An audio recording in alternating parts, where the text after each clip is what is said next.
WDAM, Laurel, Hattisburg. You're watching News 7 Weekend Night Beat. You've got 7 on your side. A former KKK National Grand Wizard comes to Petal to speak. That's our top story at 10. Good Sunday to you, and thanks for being with us here on the Night Beat. I'm Elizabeth Gooch. A former KKK member came to speak at a Petal church this weekend. From burning the cross to preaching the cross, that's what a former KKK National Grand Wizard, Lee Clary, spoke about at the Abundant Grace of Petal Church this morning. Clary spoke to many of the members on how his life changed from being full of hatred to being filled with the love of God. And now, as an anti-racism speaker, Clary travels all over the world and speaks out against racism and racial reconciliation. Aside from visiting Petal, Clary has appeared on Oprah, CNN, NBC's The Today Show, and numerous other talk shows around the world. I heard his testimony. I was so moved by it, and saw what the Lord had done in his life. And I thought everybody should hear this because it shows the transformation that comes through the power of the cross and what Jesus Christ has done for us there. And he's able to do it in any life. Myself, I was a meth addict 13 years ago, and now I'm a pastor, and so I know that Christ can change anybody. Back in the 80s, I was the top man. I was the Imperial Wizard.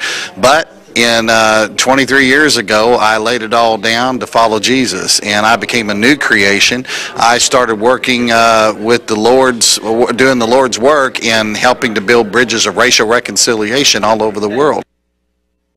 Along with appearing on talk shows, Lee Clary is also a guest speaker every year at the FBI training headquarters in Virginia. Okay, and you look at me the whole time, and you can give me your first and last name and spell it for me. Johnny Lee Clary, and that's Johnnny, middle name Lee, last name Clary. And what would you say your title is? Evangelist. Okay. If you could tell me, Mr. Clary, something about, I guess I was reading, but like tell the audience where you're coming from and where you're going. Where were you at and where are you at now? Well, I used to be involved in racism in a very heavy way. I was the Grand Wizard of the Ku Klux Klan, White Knights, which originated out of Neshoba County, Mississippi. And I was over the nation. When it went national back in the 80s, I was the top man. I was the Imperial Wizard. But in 23 years ago, I laid it all down to follow Jesus, and I became a new creation. I started working with the Lord's, doing the Lord's work and helping to build bridges of racial reconciliation all over the world because my life changed, and my life is all about change. And if somebody like me can change, there's hope for anybody in this world. And I believe that God's love reaches out to all races, and all races are brothers and sisters. So what is your mission? What are you out here doing? What are you trying to accomplish? Racial reconciliation and getting souls saved to Jesus Christ so that they could go to heaven. And racial reconciliation is long overdue. Racism is at an all-time high. I speak, like I said, I speak all over the world, but I also am a guest speaker every year for the FBI at the FBI training headquarters in Quantico, Virginia.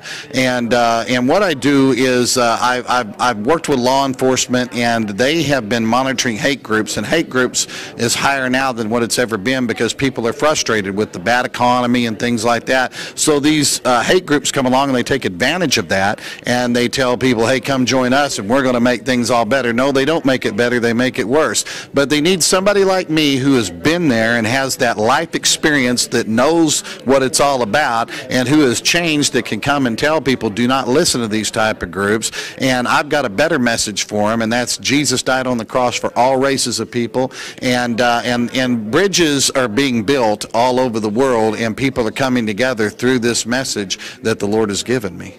So is there anything else that I'm not asking you that you might want to include? Well, basically the message of the cross is the message that I have, and I've gone from burning the cross to preaching the cross, and I enjoy that message a whole lot better because I found out that good friends come in all shapes, sizes, and colors. That was good. Anything else? Probably that's it. Sure, Pastor Robbie Banken, Robbie, Bankens. Okay.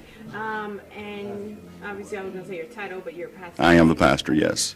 And if you could tell me a little bit about what is this? I was reading a little bit of the article. Like, what does this church focus on? Our church, we formed this church just several years ago. We were a church plant, and we're a young church.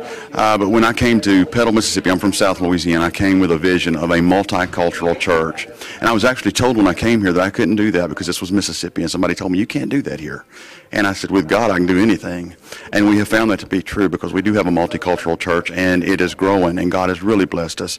And our focus is just reaching out to everybody. Jesus Christ came to die for the human race, not a white race, not a black race, not a Hispanic race or any other race, but he came for the human race, and that's what we're reaching out to. If you could tell me why decide to invite Mr. Clary? Yeah, Brother Clary, I met him probably 6 months or so ago, and I heard his testimony. I was so moved by it and saw what the Lord had done in his life, and I thought everybody should hear this because it shows the transformation that comes through the power of the cross and what Jesus Christ has done for us there, and he's able to do it in any life. Myself, I was a meth addict 13 years ago, and now I'm a pastor, and so I know that Christ can change anybody.